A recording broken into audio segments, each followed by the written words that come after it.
And welcome into To Your Health. Every day you pick up a newspaper, you go to TV, and the big word is always out there, opioid. And of course, right now there's even talking about the fact that it's an opioid crisis.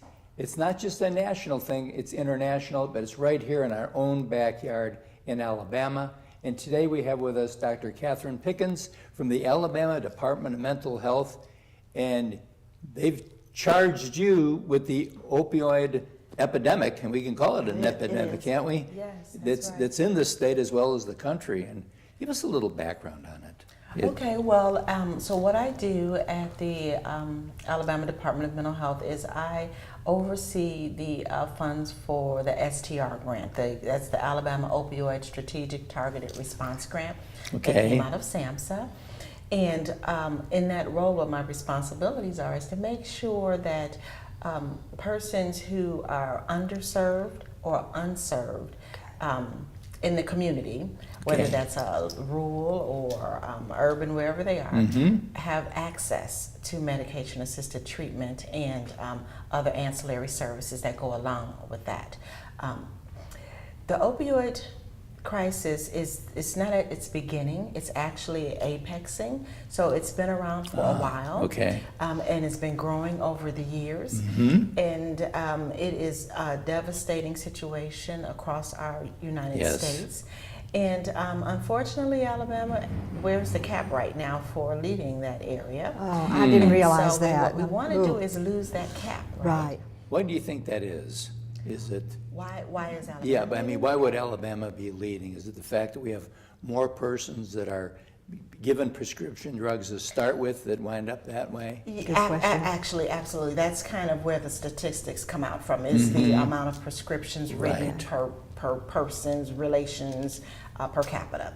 So it's not that it's a bad place or anything like that. You know, that stigma sometimes can make things difficult for people reaching out for services and for receiving funding. So we don't want to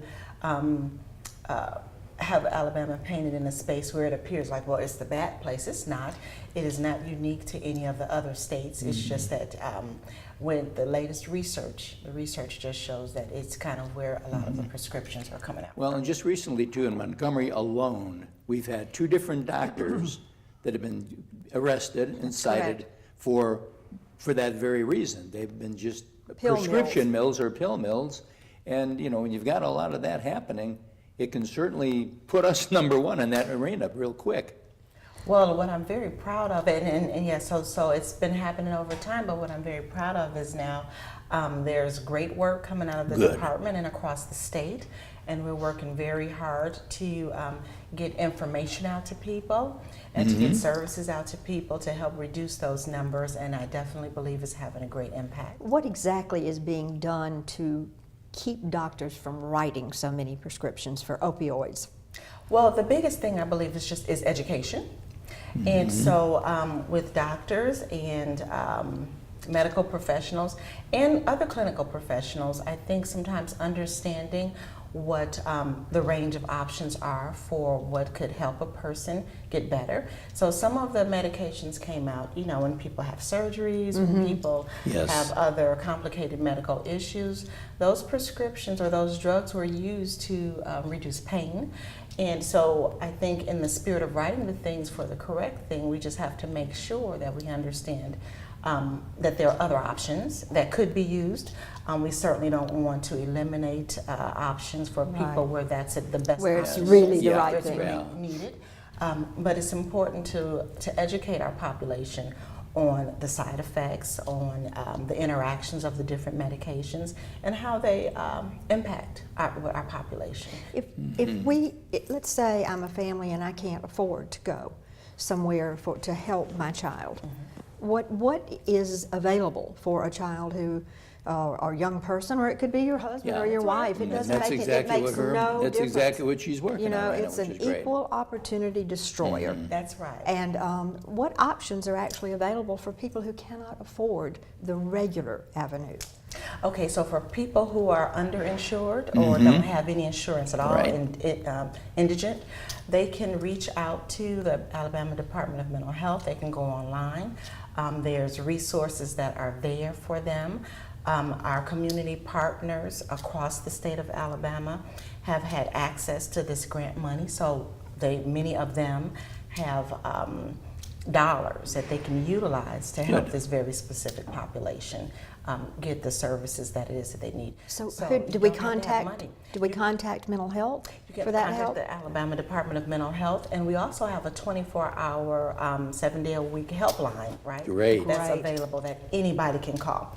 And that number is 844-307-1760. Okay, that's fine. And so that 24/7 helpline has been established for That's persons wonderful. who might think they have issues, or who do have issues, or family members, co-workers, school systems, community departments. Anybody can call that number and receive help, whether it's for opioids or any other substance as well. So they call the number, Right. and somebody's going to help them get to their next best place. That's a godsend. You have 5 regional offices, your department does. Yes. And then, of course, there's a lot of mental health, there's just about a mental health facility in every county in the state.